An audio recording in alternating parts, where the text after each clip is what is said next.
Lucas 18:1 diz assim: e contou-lhes também uma parábola sobre o dever de orar sempre e nunca desvanecer, dizendo: havia numa cidade um certo juiz que nem temia a Deus, nem respeitava homem algum. Havia também naquela mesma cidade uma certa viúva que ia ter com ele, dizendo: faça-me justiça contra o meu adversário. E por algum tempo não quis, mas depois disse consigo: eu, ainda que não tema a Deus, nem respeite os homens, todavia, como esta viúva me molesta, hei de fazê-la justiça, para que enfim não volte e me importune muito. E disse o Senhor: ouvi o que diz o injusto juiz? E Deus não fará justiça aos seus escolhidos, que chamam a ele de dia e de noite, ainda que tardio para com eles?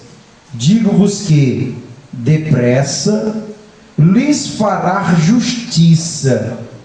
Quando porém vier o Filho do Homem, porventura achará fé na terra? E a igreja diga amém. Meus irmãos, vamos permanecer com a Bíblia aberta no verso de número 1. Esta, como eu disse, é mais uma parábola, uma história que Jesus contou. E Jesus contou esta parábola para os seus discípulos. A tentativa de Jesus é ensinar aos discípulos o quanto é difícil nós herdarmos o reino de Deus. O reino de Deus não é para aqueles que não persistem. O reino de Deus é para aqueles que a busca com força, com vigor. O reino de Deus é para aqueles que fazem questão das coisas do reino de Deus. E Jesus, para ilustrar isso, ele contou a história de uma mulher que foi molestada. Esta mulher é uma viúva. Às vezes a gente chama de uma viuvinha, como se fosse uma mulher velha, mas a Bíblia não diz se ela é velha ou se ela é nova. A Bíblia diz que esta mulher foi molestada. Não sei o que aconteceu, talvez, havendo o marido desta mulher morrido, e ela tomando posse da herança que o marido a deixou, certamente alguém quis se aproveitar da vulnerabilidade dela. Talvez alguém quis tomar posse de parte do terreno que era dela. Talvez alguém quis se apropriar indevidamente de alguma coisa dela. E ela, por ser mulher, por estar só, por estar indefesa, por não ter um marido para lhe advogar, por não ter alguém para fazer advogar ao favor dela, este homem se aproveita da vulnerabilidade dela, toma posse do que é dela, e ela não tem o que fazer, ela não tem força, ela não tem como revidar com as próprias mãos. Então ela vai procurar o juiz. Só que quando ela vai procurar o juiz a primeira vez, o juiz nem sequer a quis receber, nem sequer o juiz a quis recebê-la, dispensou ela, disse: não, vou atender essa causa não. Mas ela fazia tanto questão de que se fosse feita justiça pela causa dela, que ela resolve no outro dia voltar lá, não sei se no fórum, não sei se no tribunal, não sei se na casa dele, mas no outro dia ela vai pesquisar, ela vai procurar ele. No outro dia ela está lá, batendo a porta do juiz. E o juiz, quando atende novamente, disse: eu não já disse, rapaz, que eu não vou resolver essa causa, se ajeite lá com ele. Ela vai para casa, mas no outro dia ela disse: olha, eu não tenho ninguém por mim, eu só tenho a justiça. Só que a Bíblia diz que esse juiz, ele nem temia a Deus e ele nem temia os homens. Era uma pessoa arrogante. Tem aquelas pessoas que, quando são dotadas de poder, elas se ensoberbecem, né? e elas não querem mais dar ouvido aos pobres, aos necessitados. Tem aquelas pessoas, você pode dar tudo a ele, menos autoridade, porque se ele se sentir que tem uma autoridadezinha, ele quer pisar nos outros, ele quer humilhar os outros. Pois bem, ele achou essa mulher para humilhar o juiz. Quando a mulher chegou lá no outro dia, eu imagino ele chegando para o trabalho, a mulher já está lá fora. Meu juiz, me ajude. E ele mais uma vez disse: eu já disse que eu não vou atender a sua causa. Me faça justiça, juiz. Eu já disse que eu não vou. O homem entra no tribunal. De repente, talvez o seu mensageiro bata na porta dele, né? Senhor, tem uma mulher lá fora. Quem é? Aquela viúva. Eu já disse que não. Quando o homem sai do tribunal, quem é que está na porta do tribunal? A mulher está lá na porta do tribunal. Eu imagino ele indo para casa. Quando ele chega em casa, a mulher vai seguindo os passos.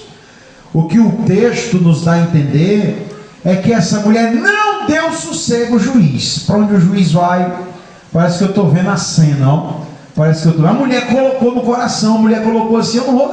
Pois está bom. Se a pessoa, meu adversário, se o meu adversário tomou o que é meu, pois eu vou tomar a paciência desse juiz. Eu fico imaginando o juiz de manhã cedo, pode nem abrir a janela da casa, que a mulher já está lá fora. Essa é a ideia. A Bíblia diz que a viúva estava molestando, importunando o juiz, ao ponto de dizer: pronto, agora. Eu imagino que essa mulher atordoou tanto esse juiz, que eu imagino que o homem não teve paciência mais nem. Tem aquelas pessoas, você fecha os olhos, né? Parece que você está vendo a pessoa, né? Pois bem, esse juiz ficou molestado, esse juiz ficou atordoado pela persistência dessa viúva, batendo noite e dia. A Bíblia diz noite e dia, não tinha hora. Horas era de dia e horas era de noite. Como eu estou dizendo, parece que eu estou imaginando. O juiz não podia nem sair de casa. Se saísse de manhã, a mulher estava na porta dele. Se saísse de tarde, estava na porta dele. Aí o homem, o juiz, olha só, irmão, sentindo-se importunado, querendo ver-se livre desta mulher, querendo a sua paz de volta, a Bíblia diz que o juiz falou consigo mesmo. Não foi para os outros que ele falou consigo mesmo. Ele disse assim: eu sei que eu não temo a Deus e não temo a homem algum, mas esta mulher está me importunando. Já sei, eu vou resolver logo essa situação para ver se eu volto a ter paz. Não foi pensando na mulher, foi pensando em si próprio. O juiz disse assim: eu vou atender logo essa mulher, que é para ver se ela me deixa em paz, para ver se ela me dá um descanso. E aí a próxima oportunidade que o juiz vê ela, diz assim: pois não, eu vou lhe atender. E aí a viúva fica muito satisfeita, porque ela foi recompensada pela sua insistência. Como se dissesse: olha aí, valeu a pena insistir, valeu a pena não desistir, valeu a pena importunar, porque eu importunei tanto que eu acabei sendo agraciado e consegui o que eu queria, porque eu não desisti. Pois bem, aí Jesus disse assim, terminou a história. Quem entendeu a história, diga amém, irmão. Entendeu a história, né? Bom. Tendo Jesus terminado de contar a história, Jesus pergunta aos discípulos: vocês viram o que foi que o juiz disse para si mesmo? Pois bem, se esse homem que não teme a Deus, que não teme aos homens, atendeu esta mulher, sendo ele um injusto, o que dirá do vosso Pai Celeste? O que dirá de Deus, que é justo e que é supremo? O que dirá de Deus, que tem prazer em abençoar o seu povo? E o texto termina dizendo assim: Jesus contou esta parábola para dizer aos seus discípulos: vocês não podem desvanecer permanecer na oração. Vocês não podem desistir de manter a vossa comunhão intacta com Deus. Por quê? Porque os dias dos fins virão, e os últimos dias não será fácil. E se vocês não persistirem em ser crente, se vocês não persistirem em fazer a vontade de Deus, quando Jesus voltar, porventura achará fé na terra? Jesus termina contando essa história. Quem entendeu a parábola, diga amém. Vamos agora para o texto, versículo por versículo. Vamos ler o versículo primeiro todos juntos. No 2, vamos lá. Toda a igreja lendo. 1, 2.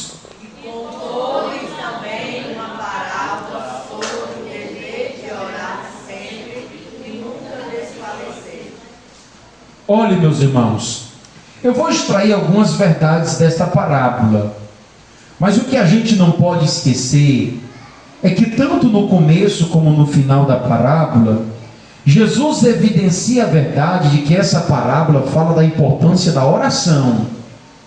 Eu vou falar de outras coisas aqui que não é oração, mas nós não podemos esquecer que o propósito de Jesus contar essa história foi nos lembrar que nós não devemos vacilar da nossa vida de oração. Por quê, pastor? Ora, por quê? Porque a oração é o meio pela qual, aliás, vou explicar melhor. A oração é o único meio pela qual o crente tem para permanecer conectado com Deus. Olha, irmãos, o nível da nossa oração determina o nível da nossa comunhão com Deus. Assim como um pássaro não é pássaro se não tiver uma asa, o crente não é crente se ele não viver em oração. Não é crente, se não orar não é crente. Porque o que mantém a nossa vida diante de Deus é o caráter da nossa oração. A oração, ela nos mantém conectados com Deus. E eu não estou falando apenas dos cultos de orações ou das reuniões de oração. Eu estou falando de uma vida de oração. O crente tem que, olha o que o texto está dizendo. Olha o que o texto está dizendo. Deve, repita comigo, deve. Oração não é uma opção. Oração é um dever. Quando o crente deve orar? Sempre. Sempre. O crente tem que orar sempre. Quando a pessoa se acorda, a primeira coisa que ela deve fazer é falar com Deus. É agradecer a Deus pela noite. É apresentar a Deus o seu dia. Você não pode trabalhar sem orar. Você não pode se levantar da sua rede, da sua cama, sem fazer uma oração, sem glorificar a Deus. O crente tem que orar ao amanhecer. O crente tem que orar antes de sair de casa. Quem já pegou carona comigo, quem já saiu de carro aqui comigo, ou para uma congregação, ou para Beberibe, para onde eu for, eu entro no meu carro quando eu estou saindo. Quem já andou comigo sabe como é. Aí eu peço logo alguém dentro do carro para orar. Por quê, pastor? Porque a gente não sabe o que está esperando lá na esquina. Ninguém sabe o que está esperando a gente na estrada. Por isso faz uma oração.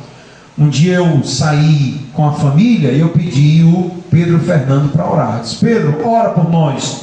E ele fez uma oração, ele pediu por livramento. Quando nós íamos voltando de viagem,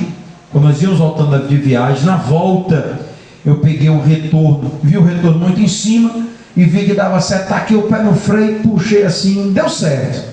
Mas ele se assustou e ele disse: papai, eu pensei que era um acidente. O que foi isso? Pensei que era um acidente, só que logo lembrei, não deve ser um acidente, porque quando nós saímos de casa, o papai pediu para mim fazer aquela oração. Por isso que crente não sai de casa sem orar. Crente não senta à mesa sem orar. Crente não pode comer. Olha, irmão, nem uma coxinha você pode comer sem orar. Você não sabe se por dentro tem uma coisa estragada, né? Você não sabe. Então a gente ora consagrando. a gente ora pedindo a Deus para que aquele alimento dê saúde para o nosso corpo, que é para nós servir a Deus com vigor. O agricultor não pode plantar sem orar. Pode, Mamudinho, plantar sem orar? Não. O agricultor não pode colher sem orar. É ou não é, irmão? Então o crente, ele tem o dever de viver em oração. Devemos orar e orar sempre. Orar quando tudo estiver bom, orar quando as coisas estiverem mais ou menos, e orar quando as coisas estiverem ruins. Quem está entendendo, diga amém. Quando as coisas estão bem, o crente vai o quê, irmão? Quando as coisas estão bem, o crente vai o quê? E quando as coisas estão ruins, o crente vai o quê? Orar. Nós não temos outra fonte. Nós não temos outras fontes. As redes sociais não é o nosso escape. Eu quero dizer que colocar aquela questão nos status, nos stories, no Instagram, no Facebook, não vai resolver a situação. Quem resolve a situação do crente é o Deus celeste, Pai de todos, que fez todas as coisas. Pastor, mas eu vou botar na justiça. Ainda que você bote na justiça, você permanece em oração, né? Em oração. O irmão veio aqui e disse: pastor, pela minha causa, já faz tantos anos que a minha causa está na justiça. Eu disse: você já colocou nos pés de Jesus? Não, por isso que eu vim aqui orar, pastor. Eu disse: pois vamos fazer um voto a Deus. O irmão fez um voto a Deus, e Deus abriu a porta, e ele foi chamado para a glória de Jesus, né? Para a glória. Então o crente deve orar.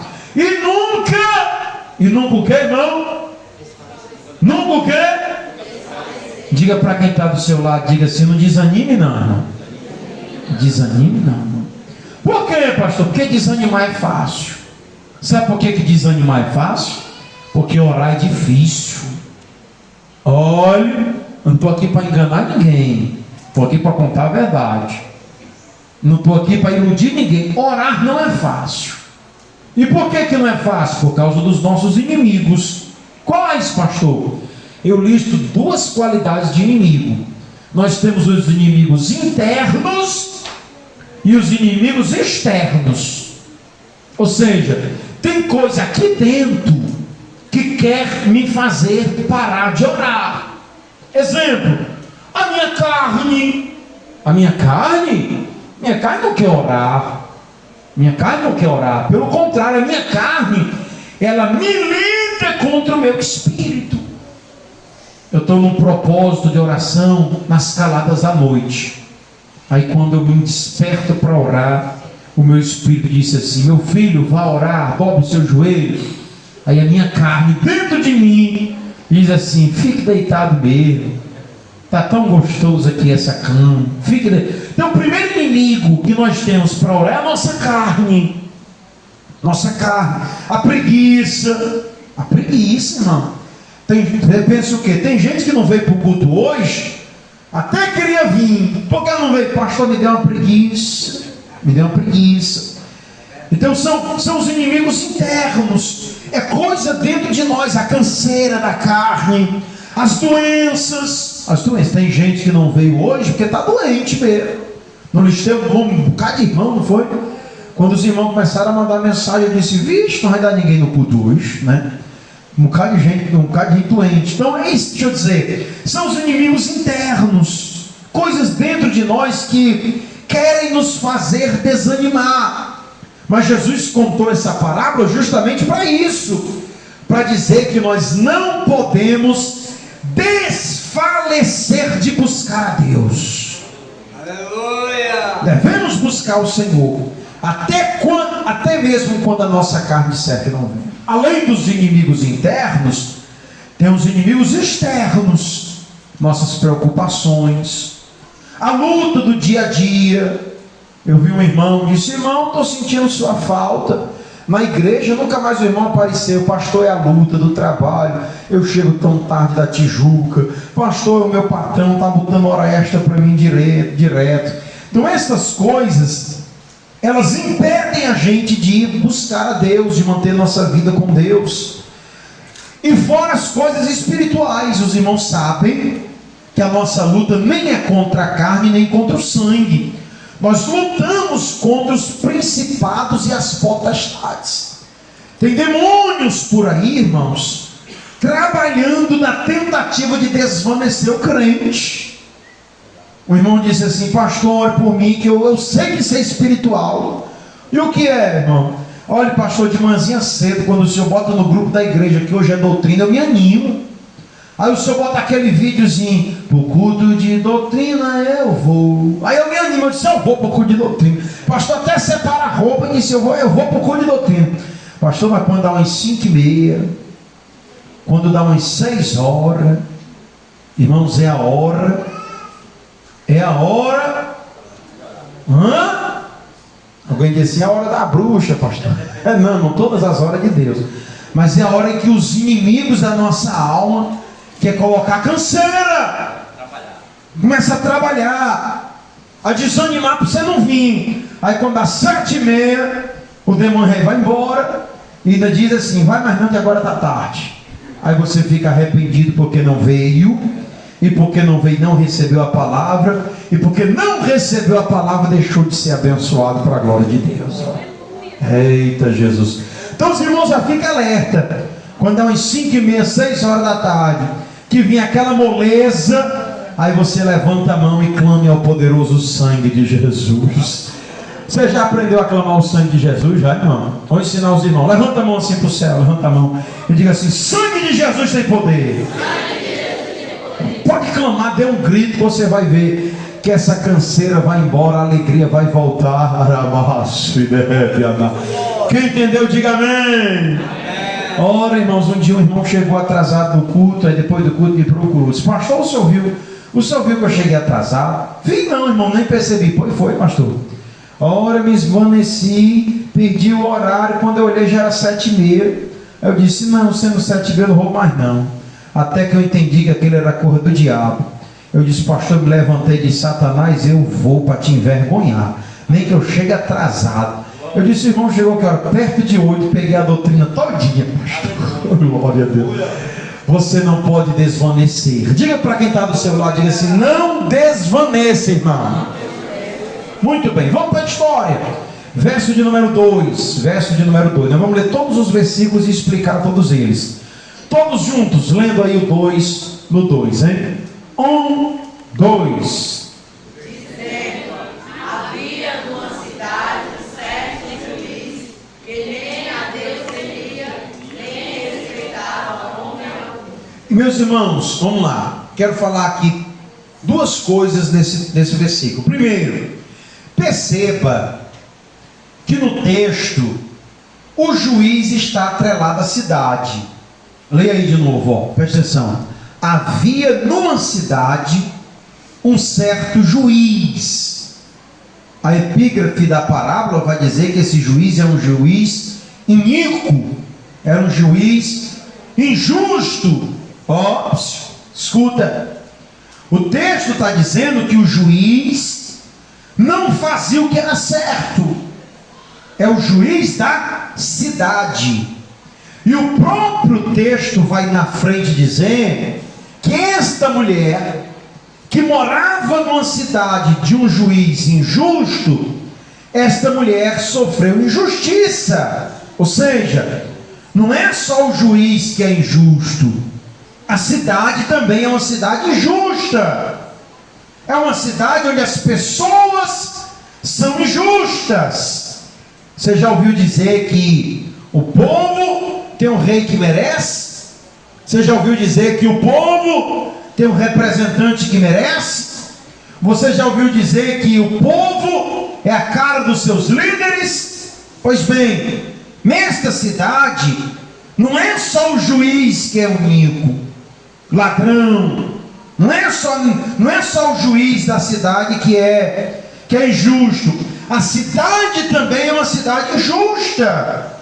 A cidade é uma cidade de pessoas iníquas, que inclusive se aproveita da fragilidade da viúva para se apossar do que é dela. O juiz é injusto, mas os moradores dela também é injusto. Irmãos, deixa eu lembrar, A cidade não é a parte geográfica. A cidade são as pessoas, as gentes. Essa cidade é uma cidade injusta, porque as pessoas são injustas. Pastor, o que é que o senhor quer dizer com isso? Eu quero dizer que quem faz o lugar são as pessoas. O lugar é a cara das pessoas. Por que Andresa é um lugar bom? Os irmãos concordam que Andresa é um lugar bom? Quem gosta de morar na Andresa? Só o pastor que gosta, é? Quem gosta de morar aqui, diga amém. Por que aqui é um lugar bom? Aqui é um lugar bom porque o povo é bom. Se o povo daqui fosse ruim, o povo seria ruim. Se o povo aqui fosse todo bandido, diriam, aquela cidade é uma cidade bandido. Se o povo aqui fosse tudo veaco, dizia assim, aquela cidade é uma cidade veaca. Não é assim não, irmãos? Como o povo aqui é agradável, hospitaleiro, o lugar se torna um lugar hospitaleiro, se torna um lugar agradável. Por quê? Porque quem faz o ambiente é as pessoas. Aleluia. Receba essa palavra com alegria. Vou repetir para ver se você dá uma glória a Deus. Ó, quem faz o ambiente são as pessoas. Pastor, minha casa é um inferno e só mora demônio lá. Glória, glória. Pastor, minha rua é um terror e só mora terrorista lá. Irmãos, quem faz o ambiente são as pessoas. Pastor, é porque lá tem uma pessoa que não vale nada, pastor. Pois ore para Deus mandar para bem longe, ou então converter. Eu quero profetizar em nome de Jesus que Andresa é uma terra onde moram pessoas abençoadas por Deus. Quem faz o ambiente são as pessoas. O ambiente é a cara das pessoas. Irmãos, é por isso que nós precisamos ser pessoas boas, que é para nossa localidade ser uma localidade boa de Senhor. Às vezes eu vejo na mídia, né, as televisões, os jornais dizendo, vamos deixar o mundo melhor para os nossos filhos. É em vão se nós não deixarmos filhos melhores para este mundo. E quando se preocupa com a natureza, e quando se preocupa com energia renovável, e quando se preocupa com energia renovável, né? Tem até um termozinho, como é? É isso. E quando se preocupa com a natureza, desprezam o cuidado com a assistência ao homem. A terra só será um lugar bom de se morar se aqui tiver pessoas boas habitando sobre ela. Quem está entendendo, diga amém. Diga assim, eu preciso ser uma pessoa melhor para que o meu lugar seja um lugar melhor. Seja um lugar melhor. Muito bem, outra coisa que o texto está dizendo é que este homem, o juiz, não respeitava nem a Deus e nem os homens. Não temia a Deus nem temia os homens. Por que eu estou dizendo isso, irmão Dinho? Tem gente que teme a Deus, mas não teme os homens. É ou não é? Pastor, eu só temo a Deus. Eu só temo a Deus, aos homens eu não temo. Tem gente que é o contrário. Tem gente que teme os homens e não teme a Deus. Morre de medo da polícia, morre de medo de ser assaltado, morre de medo e quer afrontar Deus, irmãos. Não amaste um negócio desse? Então tem aqueles que nem não temem a Deus e temem aos homens. Tem aqueles que não temem os homens, mas temem a Deus. E tem aqueles que temem a ambos. Tem os que temem a Deus e temem aos homens. Morre de medo dos homens e morre de medo de Deus. Esse juiz aqui é o contrário. Ele nem teme a Deus. Escute. E porque não teme a Deus, também não teme aos homens. Porque quem respeita Deus, respeita as autoridades. respeita a justiça. Sabe por que esse juiz é um homem perverso? Primeiro, porque ele não teme a Deus. E a Bíblia faz questão de primeiro registrar isso, ó. Não teme a Deus e nem teme aos homens. Sabe quando é que os nossos relacionamentos serão tratados e sarados? Quando nós nos relacionarmos melhor com o nosso Deus. Por quê, pastor? Porque a maneira como eu me relaciono com Deus reflete no meu relacionamento com as pessoas. Olha, deixa eu dizer, uma pessoa que é fiel a Deus será fiel à sua esposa. Uma pessoa que ama a Deus amará os filhos de Deus. Se você vê alguém maltratando as pessoas, é porque não ama a Deus. Não, pastor, eu amo a Deus. Mentira! O texto diz assim: se tu não ama o teu irmão que está vendo, como amarás a Deus a quem não vir? Quem está entendendo o que o texto está dizendo, diga amém. Vamos para o versículo 3. Vamos para o versículo 3. Vamos ler até o 8. Versículo 3, no 2. 1, 2. Havia também naquela mesma cidade uma certa viúva, ia ter com ele dizendo: faz-me justiça contra o meu adversário. Muito bem, meus irmãos, eu anotei aqui 4 coisas que eu quero dizer nesse versículo. Primeiro, registrar a existência de uma viúva, uma mulher indefesa, uma mulher que não tem quem a proteja, uma mulher que está à mercê das pessoas. As viúvas, elas são naturalmente indefesas, principalmente numa sociedade machista. É por isso que a lei divina, desde o Antigo Testamento, tinha leis que protegiam as mulheres, as viúvas principalmente. Na igreja de Atos dos Apóstolos, tinha inclusive um trabalho de assistência para as mulheres viúvas. Por que tem diáconos em Atos dos Apóstolos? Por causa da assistência e o trato com as viúvas. Quem são as viúvas? Pessoas necessitadas, pessoas carentes. Escute, onde você for, você vai encontrar pessoas que precisam da nossa ajuda, pessoas carentes. E Tiago diz que a religião verdadeira é justamente assistir as viúvas às suas necessidades. Como é, pastor? Jesus disse: os pobres sempre tereis convosco. Olha, irmão, vou repetir: na vida existe muitas pessoas precisando da nossa ajuda, muitas pessoas indefesas, gente que Deus coloca no nosso caminho que é para ver se a gente ajuda. Você está entendendo o que Deus está dizendo?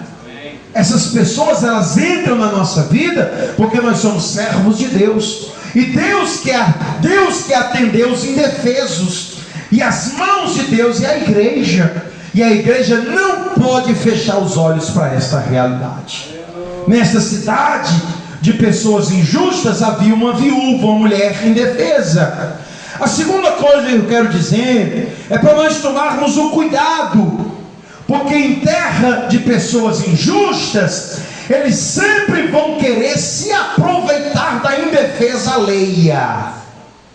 Vou repetir, cuidado com os injustos. Por quê, pastor? Eles sempre querem tirar proveito. Tem gente que não pode ver uma pessoa precisando, que ela corre para cima para ver se tira proveito daquela situação. Tu está passando fome, está necessitando, rapaz, me vende essa moto, me vende pela metade do preço, para se aproveitar, irmão. Sabe que a pessoa está doente, precisando comprar um remédio, me vende essa televisão, me vende a tua geladeira, me vende teu bujão de gás, eu dou 50 conto, não está precisando, não troca. Quer levar logo tudo. O que é isso? São pessoas que gostam de abusar da necessidade dos outros. Escute, irmão, quem defende os indefesos e os pobres é o juiz de toda a terra. Aleluia. Olhe, vou dizer, quem se aproveita da necessidade alheia vai prestar conta com Deus. Se você vê alguém passando necessidade, não se aproveite. Não se aproveite da necessidade alheia. Ajude. Como, pastor? Ajude da maneira que você pode. Pastor, eu não posso emprestar porque eu sei que não me paga de volta. Posso pegar? A Bíblia diz dê. Deixa, se a pessoa é de muitos contos, deixa lá empenhado, Como é? Mas tire a pessoa da necessidade. Ajude a pessoa. Nós somos o povo de Deus. E aqui, meus irmãos, não é para ninguém estar se aproveitando da miséria dos outros. Nós somos uma família. E como família nós devemos ajudar uns aos outros. Quem está entendendo, diga amém. Vou os irmãos entenderem que o amém foi fraco. Ou é porque os irmãos estão se aproveitando de alguém? Diga assim, misericórdia, irmão. Mas me ajude a dar a doutrina. Diga para quem está do seu lado, diga assim, vigia, para não se aproveitar dos outros. Não se aproveite da miséria alheia, porque os pobres e as viúvas, tem um juiz lá, irmão, tem um texto em Provérbio que diz assim, tu não vai praticar injustiça com os pobres, porque se ele orar contra ti, Deus escuta. Então não está escrito, irmão Mundinho. É um perigo. Quem está entendendo, diga amém. Terceira coisa, sabe por que naquela cidade as pessoas praticavam injustiça? A injustiça começava de cima, irmão. Se o próprio juiz, porque o juiz é para ser um selo de justiça. Um juiz não é para estar se envolvendo em polêmicas. A toga de um juiz é para ser... Inclusive um dos símbolos da justiça é uma mulher com os olhos vendados, que é para a justiça ser cega. O juiz é para estar enfrentando, passar a vergonha que o Brasil está passando, irmão. Aí no Congresso dos Estados Unidos, conversando sobre os juízes aqui do Brasil. Não, irmão, o juiz é para ter a túnica limpa. Quando os lá de cima, as autoridades, não dão exemplo, os de baixo aqui seguem o mesmo caminho. O irmão Cardeal está dizendo, acaba o resto. É mesmo, irmão. Escute, o Brasil está enfrentando uma crise de referência. Tudo aqui a gente questiona. Nós questionamos a integridade dos políticos. Pastor, política é tudo isso, é tudo aquilo. Questionamos a integridade da polícia. Questionamos a integridade da professora. Criticamos. A gente critica os juízes, a gente critica os políticos, a gente critica os professores, a gente critica as leis, a gente critica, que eu estou dizendo generalizando, né? O povo, em resumão. Critica-se até Deus. Critica o pastor, critica a professora, critica a liderança. Aí sabe o que acontece? Quando não há referência, quando não há modelo lá em cima, o povo se corrompe aqui embaixo. Mas eu creio que há poder no sangue de Cristo Jesus para nos ajudar. Por quê, pastor? Deus está nos alertando que nós não podemos seguir as referências mundanas. O mundo jaz no maligno. Quem está sujo, suja-se mais. Mas quem está limpo é para limpar-se mais. O mundo está se curvando, mas a igreja vai permanecer de pé, com a sua túnica limpa diante de Deus. Por isso, irmãos, o crente tem que tomar cuidado. Para quê, pastor? Para não se sujar. Para não se sujar. Diga para quem está do seu lado, diga assim, não se suje não, irmão. Vamos para o 4, versículo de número 4. Quem já aprendeu alguma coisa aqui hoje, irmão? Quem já aprendeu? Amém, irmão? Versículo 4, todos juntos, 1, 2. 1, 2. E por algum tempo não quis, mas depois disse consigo, ainda que não temo a Deus, nem respeito os homens. Versículo 4. Por algum tempo não quis. O texto está dizendo assim, o juiz está dizendo, por algum tempo eu não quis fazer o bem. E sabe por que ele não quis fazer o bem? Porque ele era mau. Quem é mau, olha, irmão, que coisa forte. Quem é mau não sabe praticar o bem. Sabe qual é o nosso problema? É que a gente fica esperando que pessoas más tomem atitudes boas. A árvore boa nunca poderá dar frutos bons. O mal só sabe fazer uma coisa. O que, pastor? O mal. Diferente do bom. O bom só sabe fazer coisas boas. Pergunte a quem está do seu lado, quando assim, irmão, tu é bom ou tu é mau?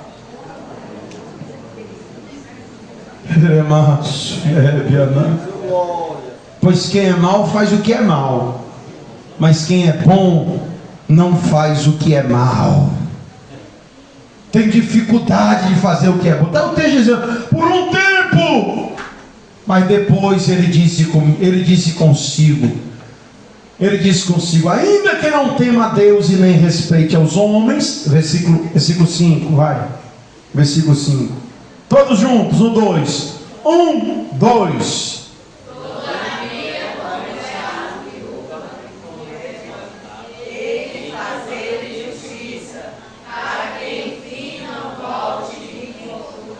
olha só, irmão, o que o texto está dizendo. O juiz disse assim, eu não temo a Deus, eu lá quero saber da causa dessa pobre, eu lá quero saber da causa dessa mulher, eu lá quero saber disso, mas ela está me molestando.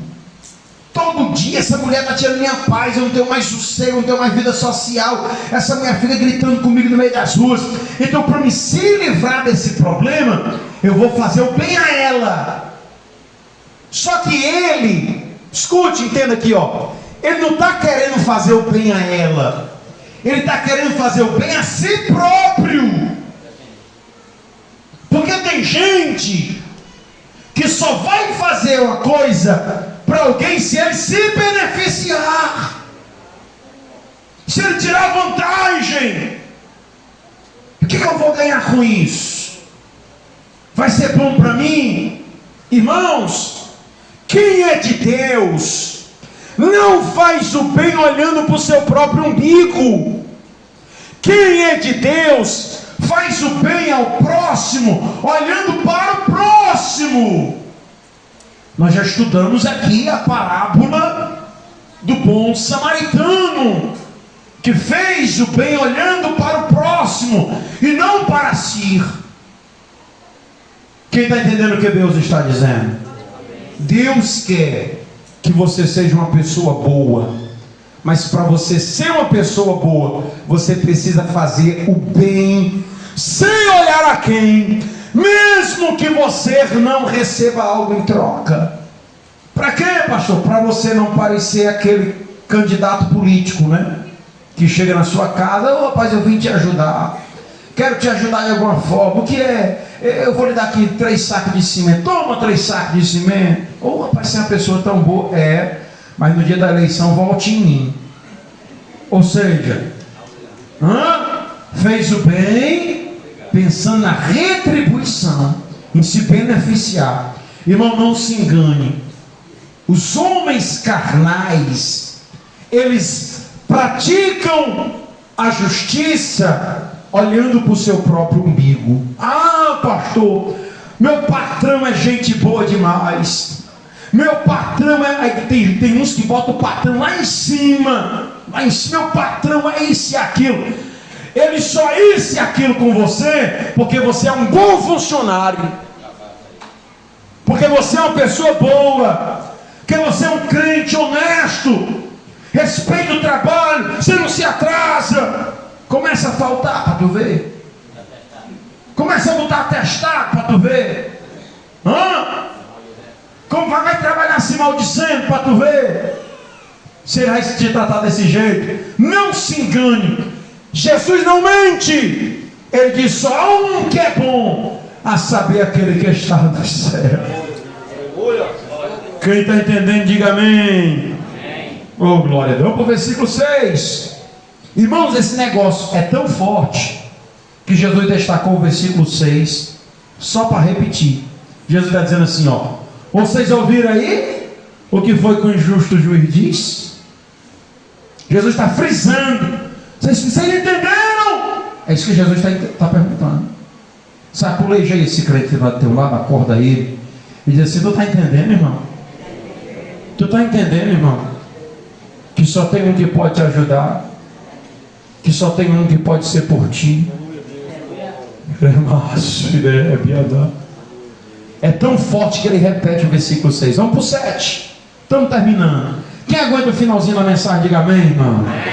Versículo 7. 2, bem forte no 2. 1, 2. Deus não fará justiça aos seus escolhidos, que clamam a Ele de dia e de noite, ainda que tardio para com eles. Quero dizer 3 coisas aí bem breve. Primeiro, eu já disse que clama o quê? Dia e noite. Clama o quê, irmão? Clama o quê, irmão? Dia e de noite. Pergunte a quem está do seu lado: irmão, que hora tu está clamando? Olha, irmão,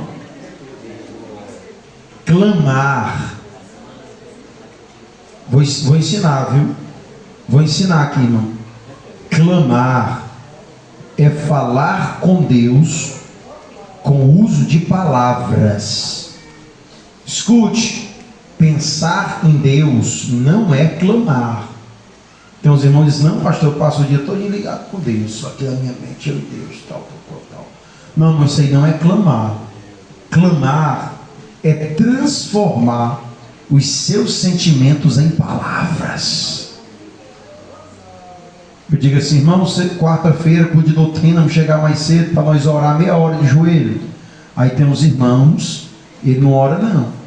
Ele nem ora, ele nem clama, ele medita. Ele fica aqui de joelho, ó, só pensando em tudo. Jesus, o meu feijão. Será que a mulher fez a janta?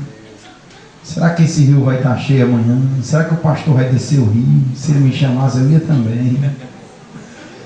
Ele pensa em tudo. Oh, meu Deus, que hora vai terminar essa doutrina? Aí depois ele se levanta e diz assim: pronto, orei meia hora. Não, você não orou meia hora. Você não orou foi nada. Orar é transformar os nossos sentimentos em palavras direcionadas a Deus. Orar é falar com Deus, irmão. Pergunte a quem está do seu lado e diz assim: irmão, tu está falando com Deus? E tem que ser dia e noite. Ou seja, direto falando com Deus. Segunda coisa que eu quero dizer: ainda que é tardio para com eles. O texto está dizendo assim: aqui Deus vai responder. Ainda que seja tardio para conosco. Escute, tardio para com eles. Porque nem sempre o tarde para mim é tarde para Deus. Às vezes eu digo assim: Jesus, o Senhor está tardando muito. Aí Jesus disse: não, ainda está cedo, você não está pronto ainda não. Às vezes a gente pensa que Deus está demorando. Na ótica humana, eu tenho uma concepção de que Deus está tardando. Tem um irmão que está passando uma prova, tenho até orado por ele, uma prova tão grande, e ele disse: pastor, o que é isso? Ele disse: rapaz, isso é Deus te provando. Provando na saúde, provando na carne, provando no financeiro. Porque uma pessoa muito fiel a Deus e está passando uma prova que eu não entendo, mas eu sei que é prova. Eu sei que é uma prova. Eu disse: olha, fulano, isso é porque Deus tem uma bênção para tu. Aí esses dias houve uma outra coisa para aumentar a prova. E ele disse: pastor, pelo amor de Deus, não, mas nem saí de casa, pastor. Eu saí, pedi uma moto emprestada de uma pessoa, pá, quebrou a moto, agora aumenta. Eu disse: fala-me, Deus do céu. Ele disse: pastor, eu disse: homem, a prova é grande, porque a bênção é grande. Aí ele disse assim, eu disse assim: olha, eu estou suspeitando que Deus tem um negócio muito grande para te dar, porque uma prova desse tamanho é uma bênção muito grande que deu para tomar. Ele disse: pastor, não tinha como Deus se apressar não, que eu estou para não aguentar mais. O relógio de Deus não está atualizado com o meu relógio. Não é Deus que, como é que ele diz, hein? que aponta o relógio dele com o meu. É eu que devo apontar o meu relógio com o de Deus. Vai dar certo no tempo de Deus. Diga para quem está do seu lado, diga assim: no tempo de Deus. No tempo de Deus, Deus vai responder. Ali, ó. Deus não fará justiça, Deus vai responder. Quem crê que Deus vai responder, levante a mão e diga assim: Deus vai responder. Uma vez eu preguei lá na casa, no culto na casa da irmandinha. Eu disse 3 respostas que Deus dá. 3 respostas que Deus dá quando o crente ora. Tem dia que ele dá sim. Quem já recebeu um sim de Deus, irmão? Oh, coisa boa é o sim de Deus, não é não, irmãos? Tudo que a gente quer que Deus diz sim. Aí chega o crente e se anima, irmão. Só que Deus também responde com não. Você sabia que Deus dá não? Quem já recebeu um não de Deus? Eu recebi muito não de Deus. Deus sabe dizer não. Terceira resposta: Deus diz sim, Deus diz não, e Deus diz: espere mais um pouquinho, espere só mais um pouquinho, espere mais um dia. Só que um dia para Deus é como 1000 anos. Quem está entendendo o que Deus está dizendo? Deus manda a gente esperar.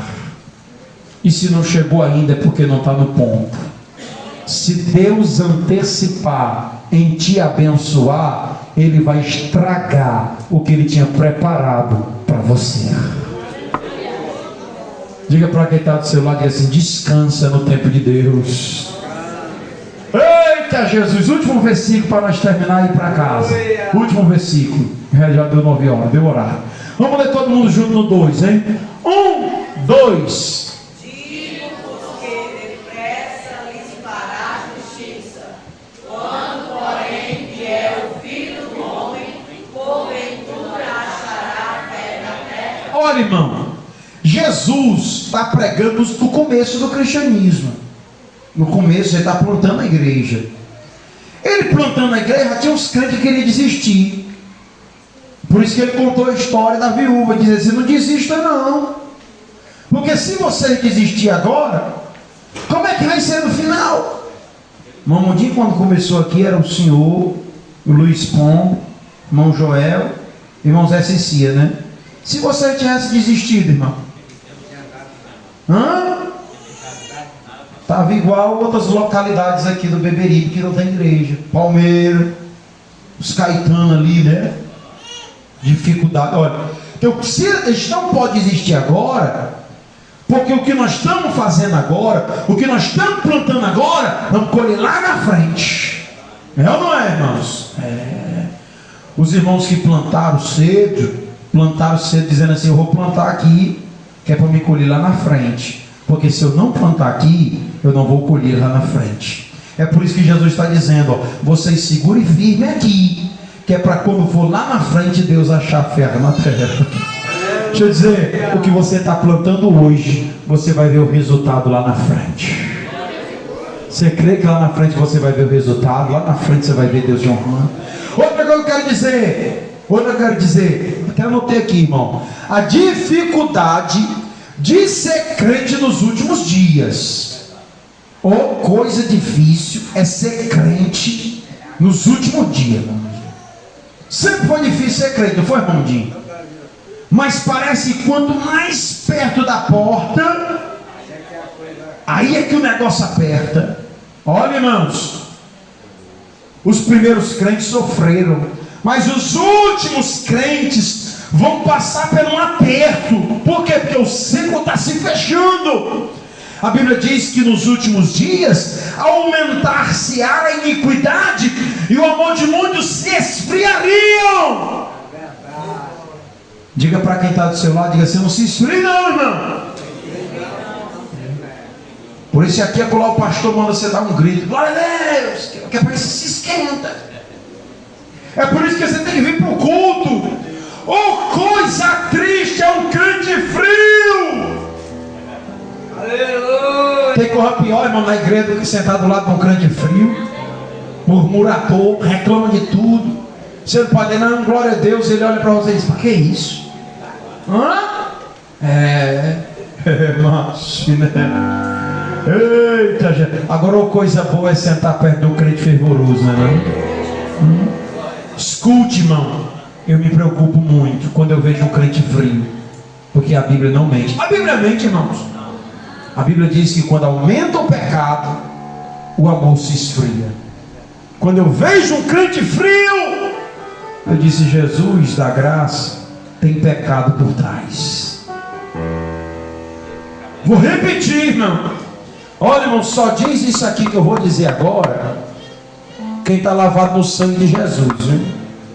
O pastor, para dizer o que vai dizer agora, quem tem compromisso com a verdade. Hoje o irmão disse assim: pastor, eu gosto do senhor porque quando o senhor vai contar a verdade, o senhor não dizia não, o senhor conta mesmo.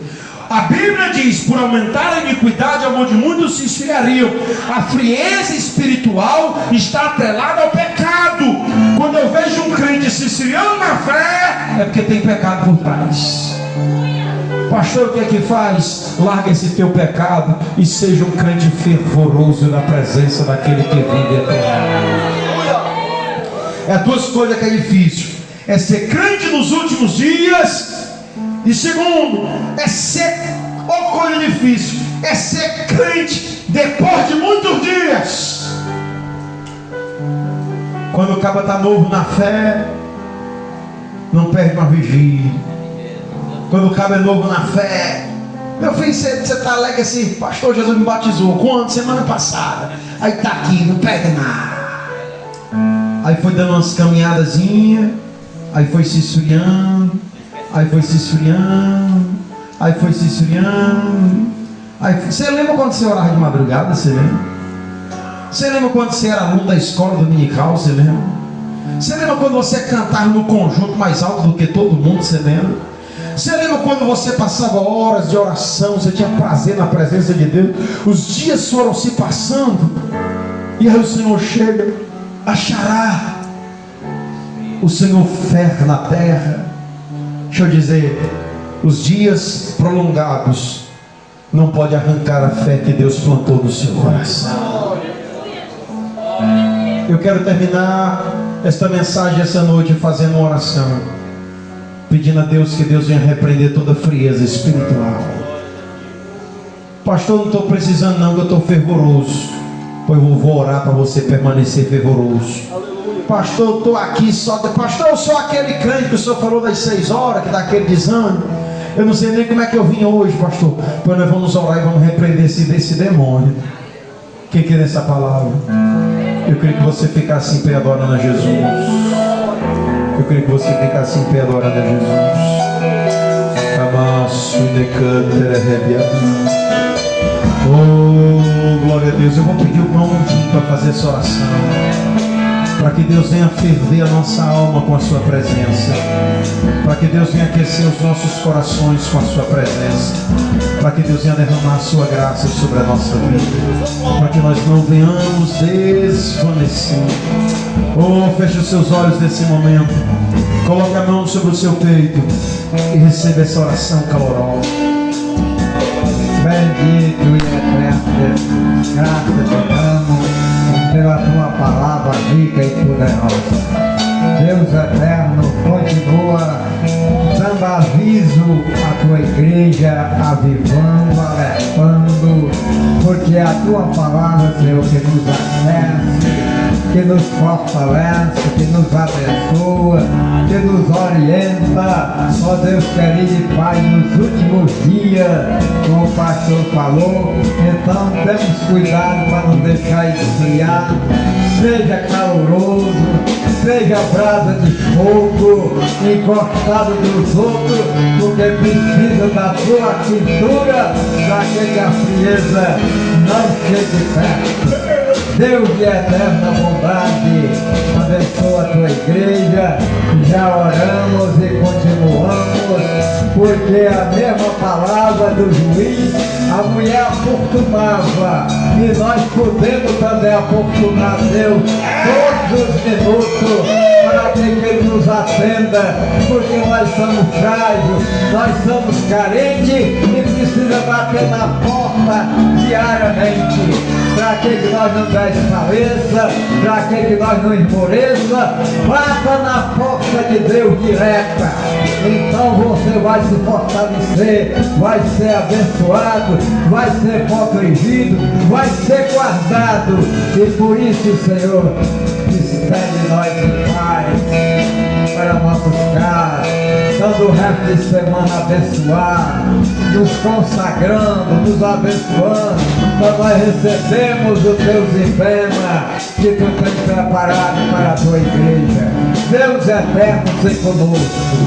Olha para o teu filho, Senhor. Dai graça e sobre graça, para que ele traga a palavra e sacuda o nosso coração, remexa com nossa alma, remexa com nosso espírito, remova nossa carne, porque é necessário que ela seja batida pela palavra de Deus. Assim eu te peço e estou te agradecendo, Pai, por essa doutrina, no nome santo de nosso Senhor Jesus Cristo. Que o grande amor de Deus, o nosso Pai, que a graça salvadora do Senhor Jesus Cristo, que a comunhão e as consolações, o poder e a virtude do Espírito Santo, seja sobre todo o povo de Deus, desde agora e para sempre. E quem diz amém? Deus abençoe. Saudai uns aos outros com a paz do Senhor. E diga para o seu irmão, não se estranhe não, irmão.